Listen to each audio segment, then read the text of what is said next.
ሰላም ጤና ይስጥልኝ። እኔ መለሰ ነኝ።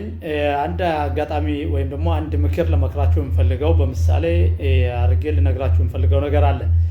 አንድ ደንበኛዬ ወደ እኔ ቢሮ በመምጣት የተወሰነ ነገሮችን አወያይቶ ነበር። እሱም ያለው ምንድን ነው፣ እኔ የምኖረው ሰፈር በጣም ልጅ ለማሳደግ በጣም የከበደና በጣም ደስ የማይል ልጆች የተፈለኩት ደረጃ የማይደርሱበት ሰፈር እንደሆነ አውቃለሁ። ግን እኔ የለመድኩት ሰፈር ስለሆነ ሚስቴም እኔም ልንለቅ አንፈልግም። ምክንያቱም ጓደኞች አሉን፣ ጸሎት ቤታችን እንደዚህ ነው፣ ብዙ ምክንያቶቹን ነገረኝና ልጆቼ ግን ተፈለኩት ሊደርሱ አልቻሉም። ስለዚህ አንደኛው ይሄ ነው። ሁለተኛው ደግሞ የምኖርበት ቤት 3 ደር ቤት ነው። እኛ 5 ቤተሰቦች ነን። ያም ሆኖ ግን ልንለቀው በጣም ከብዶና ብሎ ያጫውተኛል። እኔ በዛን ሰዓት ትዝ ያለኝ በመጽሐፍ ላይ የተጻፈ አባባል አለ። እሱ ምንድን ነው? አንድ ድሃ ድሮ እስራኤል ሀገር የቱርክ ገዢ የገዛት እያለ አንድ ድሃ ብዙ 7 ልጆች ያሉት ድሃ በኢየሩሳሌም ይኖር ነበር። በጣም ድህነት ከመብዛቱ የተነሳ ለልጆቹ ጫማ የለውም፣ ልብስ የላቸውም፣ ልብሳቸው የተቀዳደደ ነው። በጣም በቃ ድሃ የሚባል ሰው ኑሯል። ያን ሰው አንድ ቀን በጣም ሽማግሌ በመንገድ እየሄደ አንድ ሽማግሌ ያያን። ያንን ሽማግሌ ሩጦ ይዝና እንደው ጸልይልኝ እስኪ፣ እኔ እንደዚህ ሆኖ ብሰራ ምን ብል እህዳ ልወጣ አልቻልኩም፣ እንዲሁም ቤተሰቦችም ቢሆን በጣም በችግር ልጆችም ያለ ጫማ እየተሰቃየን ስለሆነ ያንተ ጸሎት ያስፈልገኛል ይለዋል። እኔ እኮ አውቀኸኛል ማን እንደሆንኩ ይለዋል።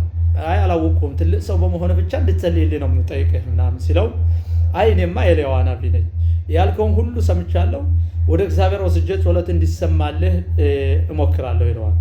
ሄዶ ያ ኤልያው ሐናቢ ወደ ላይ ሄዶ ጠፋ። ብዙ ጊዜ ያ ድሃም ሲጠብቅ በደስታ በተስፋ ሲጠብቀው ምንም ጠብ ያለ ነገር የለም። ምንም ይሄ ሰው ቢጠብቅ ብዙ ጊዜ አለፈ፣ ምንም ሊሆን አልቻለም። 20 ዕለታት አንድ ቀን ያንን ሽማግሌ ደግሞ ያገኘዋል። ይህ ድሃ ሰውዬ ሲያገኘው ሩጦ እግሩ ላይ ይደፋና እንዴት ነው ጸልይልኝ ብዬህ ነግሬህ ምንም ጠብ ያለ ነገር ግን የለም፣ እስካሁን ሁሉ ችግሩ እንዳለ ነው፣ ምንድን ነው ይለዋል። ያን ኤልያው ሐናቢ ደግሞ ምን ይለዋል? ምንም የፈለገ ቢሆን የፈለገ ብንጸልይልህ ቦታህን ታልቀየርክ ምንም ጠብ የሚልልህ ነገር የለም።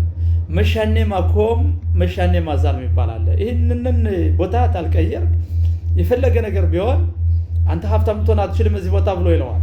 በዛን ሰዓት ያድሃም ቤተሰቦቹንን አዘጋጅቶ ኢየሩሳሌም ወደ ያፎ በድሮ ጊዜ መኪና በሌለው ጊዜ በአህያ በምን ተጭኖ 3 ቀን 4 ቀን ፈጅቶበት እዚህ ያፎ መጥቶ ይገባል። ያፎ ሲደርስ ትልቅ ቤት ሀብታም ቤት ለሽያጭ ቀርቦ እዛ ጠግያያል።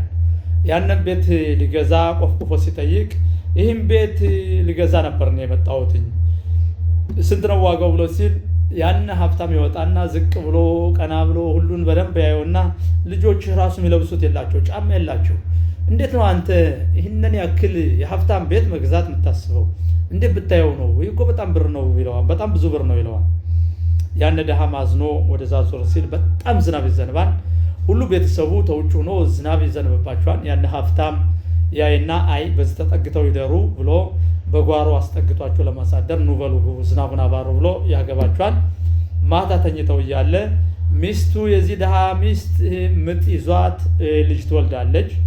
ልጇን ወልዳ የልጁን ትብት ወስዶ ሊቀብር ብሎ ከዛ ሀብታም ደጃፍ ጓሮ ሲቆፍር የሆነ ብረት ያገኛል። የሆነ ብረት ነገር ሲያገኝ ያን ብረት ስቦ ሲያወጣው ምንድነው የተገኘው? መውረጃ ማድረጎት ዘቅዝቆ መሄድ ማድረጎት ያያል።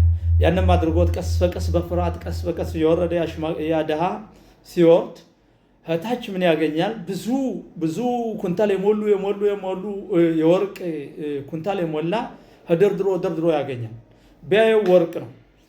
ከፈተና በእጁ አፈሰና የተወሰነውንን ይዞ ወደ ሚስቱ ተመልሶ ያንን እንደነበረው አድርጎ አፈር አልብሶ ከድኖ ይመጣና ነግቶ ያን ሰውዬ እስኪያወራው ድረስ በጣም በጉጉት ጠብቆ ሲነጋ ያንን ባለቤት አይ ትናንትና ያልኩህ እኮ ቀልጄ አይደለም፣ እኔ እውነቴን ነው መግዛት እፈልጋለሁ እንደዚህ ብለህ ይህን ያክል የምትከራከር ምን አይነት ቀብድ ይዘህ ነው?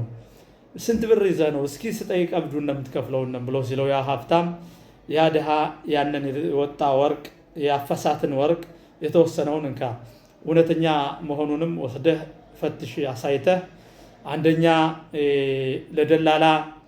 ለደላላ መከፈል አለበትም ይሄንን ትከፍላለህ። ለልጆችም ጫማ ገዝተህ ለአንተም ደግሞ የመንገድ ክነን ይሄን የለፋህበትነን የደላላ ከፍለህ የቀረውን ትመልሳለህ ይለዋል። ያን ሀብታምም አላመነም። ያን ወርቅ ይዞ ወርቅ ወደሚፈትሽ ሰው ይሄድና ይህ ወርቅ እውነተኛ ነው አይደለም ብሎ ሲያይ በጣም ብዙ ብር ነው ያፈሳቸው ትንሽ ያፈሳት ሁሉ በጣም ብዙ ብር ነው። አዚያና ሀብታም የተባለው ሁሉ አሟልቶ ወደዚህ ድሃ ተመልሶ አንተ እውነትህን ነው እንካበል ብሎ ይሰጠዋል። ከዛም በኋላ ያንን ቤት በዚህ መልኩ ቤቱን ገዝቶ ሱቆችን ከፍቶ ብዙ ሰራተኞች ቀጥሮ ለሰው ተርፎ ተሱም አልፎ ልጆቹም አልፎ ለብዙዎቹ ተርፎ ኑሮውን ቀጠለ ይባላል። ይሄ የሚያስተምረን ምን መሰላችሁ? አንዳንድ ጊዜ አልሆን ካለ ስራም ከሆነ ሞከርነ የምንችለውን ያህል ፎከስ አድርገን በደንብ መስራት እንሞክራለን። ታልሆነ መቀየር አለብን። እንደገናም ደግሞ መኖሪያ ሀገርም ሆነ መኖሪያ ቤትም ሆነ ምንም ሆነ ዝሮ ተሞክሮ የማይሆን ነገር ከሆነ እኛ በላይ ከሆነ ምናልባት ይህ ያለንበት የእኛ ቦታ ላይሆን ይችላል። ስለዚህ ምንድነው የሚያስፈልገው? ቦታንን ቀይሮ መሞከር ያስፈልጋል። በህብረት ምን እንደሚባለው ምሽህኔ መኮም ምሽህኔ ማዛል ይባላል። ቦታውን መልቀቅ፣ ቦታውን የለቀቀ እድሉንም ይቀይራል እንደማለት ነው። ስለዚህ ውድ አዳማጮቼ በሙሉ መሆን ያለበትን ነገር ወደ ኋላ ሳትሉ ሳትሰንፉ ወይም ደግሞ ደከመኝ ሳትሉ ስራም ሆነ አላማም ሆነ ያንን ነገር ለማሟላት መታገል የእናንተ መብት ነው። ታግላችሁ አልሆን ካለ ግን ምናልባት መንገዳችሁን መቀየር ይቻላል። እናንተ እየሄዳችሁ ያለው ወደ የሚፈለገው ሳይሆን ብር ያለበት ወደዚህኛው መንገድ ከሆነ ምናልባት እናንተ የምትሄዱት ወደ ኋላ ሊሆን ይችላል። ስለዚህ ቦታችሁን መቀየር አስፈላጊ ነው። መንገዳችሁን አቁሞ ማሰብ አስፈላጊ ነው። ዝም ብለን ከሄድን ግን ጥሩ ነገር እየራቅን ልንሆን እንችላለን። ጥሩ ነገር ርቀን ልንሄድ እንችላለን። ምክንያቱም አንድ ነገር ፍለጋ ስንሄድ ማሰብ አለብን። አንዳንድ ጊዜ ደግሞ ቁጭ ብለን ዝም ያን ነገር እግዚአብሔር ያመጣውን ብለን ተጠበቅነ እርግጥ ለእግዚአብሔር አንሶት ሳይሆን ለዛ ድሃ እዛው ሁሉ ነገር ቀያይሮ ጥሩ ሀብታም ሊያደርገው ይችል ነበር። ግን የሱነን አስተዋጽኦና የሱን ድካም የሱን እምነት ማያ ነገር አድርጎ ነው የተጠቀመውና እንደዛ ስላሰብደው ብቻ ስለሄደ እግዚአብሔር ተሚሄድበት ተሚያርፍበት ቦታ ላይ ሀብቱን ሞልቶ ቆየው ይባላል። ስለዚህ ውድ ደንበኞች መለሰ በቀለ የመሽካንታ አማካሪያችሁ ነኝ። መልካም ቀን። ሁሉም ነገር መቼም አንድ ነገር እንደምትማሩ ባለ ተስፋ ነኝ።